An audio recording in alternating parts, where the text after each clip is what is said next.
చిరంజీవి నిత్య కృషి వలుడు, స్వయం ప్రకాశితుడు, సినిమాల్లో రారాజు, తెలుగు ప్రజలకు ఆరాధ్య నటుడు. ఎంత ఎదిగినా కూడా ఒదిగి ఉండడం ఎలాగో చిరంజీవిని చూసి నేర్చుకోవాల్సిందే. కులమతాలకు, రాజకీయాలకు అతీతంగా తెలుగువారి అభిమానం పొందిన ఏకైక హీరో చిరంజీవి. చిరంజీవిని తమ ఇంట్లో ఒకరిగా భావించే తెలుగు ప్రజలు ఆయన పుట్టినరోజు వస్తుందంటే చాలు పరవశించిపోతారు. చిరంజీవి పుట్టినరోజు నాడు ఆయన అభిమానులు పెద్ద ఎత్తున సేవా కార్యక్రమాలు చేస్తూ ఉంటారుగా. ఈ ఏడాది కూడా చిరంజీవి బర్త్డే రానే వచ్చేస్తోంది. సినిమాల్లోకి చాలా మంది నటులు వస్తూ ఉంటారు, పోతూ ఉంటారు, కానీ జనం గుండెల్లో శాశ్వతంగా నిలిచిపోయేది మాత్రం అతి తక్కువ మంది మాత్రమే. అలాంటి అరుదైన నటుల్లో మెగాస్టార్ చిరంజీవి ఒకరు.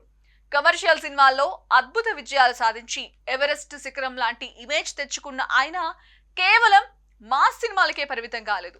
మంచి కథలకు, గట్టి పాత్రలకు కూడా సమ ప్రాధాన్యం ఇచ్చారు.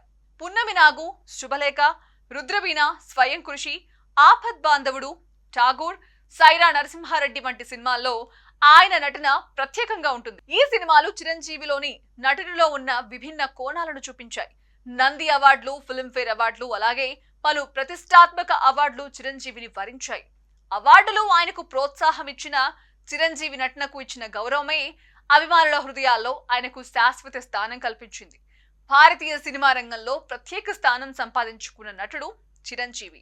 అంతర్జాతీయ స్థాయిలో గిన్నీస్ వరల్డ్ రికార్డ్ సాధించారు. 2014లో ఆయన ఇంటర్నేషనల్ ఫేస్ ఆఫ్ ఇండియన్ సినిమాగా సైమా అవార్డు పొందడం తెలుగు సినిమా మాత్రమే కాకుండా భారతీయ సినిమా పరిశ్రమలో ఆయన ప్రతిభకు అంతర్జాతీయ గుర్తింపునిచ్చింది.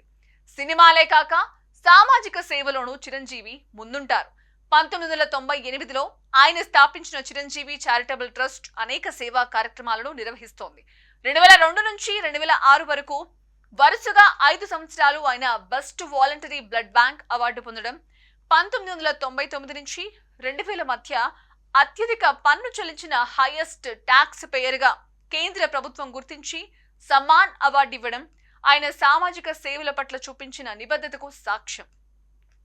సినిమా, సేవ, ప్రతిభలన్నిటికీ గాను గుర్తుగా ఆయనకు లభించిన అవార్డులు ఎంతో ప్రతిష్టాత్మకంగా ఉన్నాయి. 2006లో ఆయనకు దేశపు 3వ అత్యున్నత పౌర పురస్కారం పద్మభూషణ్, 2024లో 2వ అత్యున్నత పౌర పురస్కారం పద్మవిభూషణ్ లభించడం ఆయన ప్రతిభను మాత్రమే కాక వ్యక్తిత్వాన్ని కూడా గుర్తించే సందర్భంగా నిలిచింది. చిరంజీవి చేసిన సేవను తెలుగు ప్రజలు ఎప్పటికీ మర్చిపోరు. ఆ మాటకొస్తే దేశంలో ఎక్కడ ప్రకృతి విపత్తులు సంభవించినా వెంటనే స్పందించి భారీగా విరాళాలిచ్చిన దాతృత్వ గుణం చిరంజీవిది. కరోనా సమయంలో 30 కోట్ల రూపాయలతో ఆక్సిజన్ బ్యాంకులు పెట్టి వేలాది మందికి పునర్జన్మను ప్రసాదించిన మహాదాత మెగాస్టార్ చిరంజీవి. ఇక ఈ ఏడాది ఆయన పుట్టినరోజు సందర్భంగా మెగాస్టార్ చిరంజీవి కెరీర్ లో ప్రత్యేకంగా నిలిచిన చిత్రాల్లో ఒకటైన స్టాలిన్ మళ్లీ థియేటర్లలో సందడి చేసేందుకు సిద్ధమైంది. చిరంజీవి పుట్టినరోజును పురస్కరించుకుని ఈ చిత్రాన్ని ఆగస్టు 22న 4K టెక్నాలజీతో రీ రిలీజ్ చేయనున్నారు. ఇక ఈ నేపథ్యంలో చిత్ర బృందం మంగళవారం Stalin 4K re release trailer ను విడుదల చేసింది. ప్రస్తుతం ఈ ట్రైలర్ సోషల్ మీడియాలో మెగా అభిమానుల్లో కొత్త ఉత్సాహాన్ని నింపుతోంది. ఇక 2006లో ప్రముఖ దర్శకుడు AR మురుగదాస్ దర్శకత్వంలో వచ్చిన ఈ చిత్రం అప్పట్లో బాక్సాఫీస్ వద్ద భారీ విజయాన్ని అందుకుంది.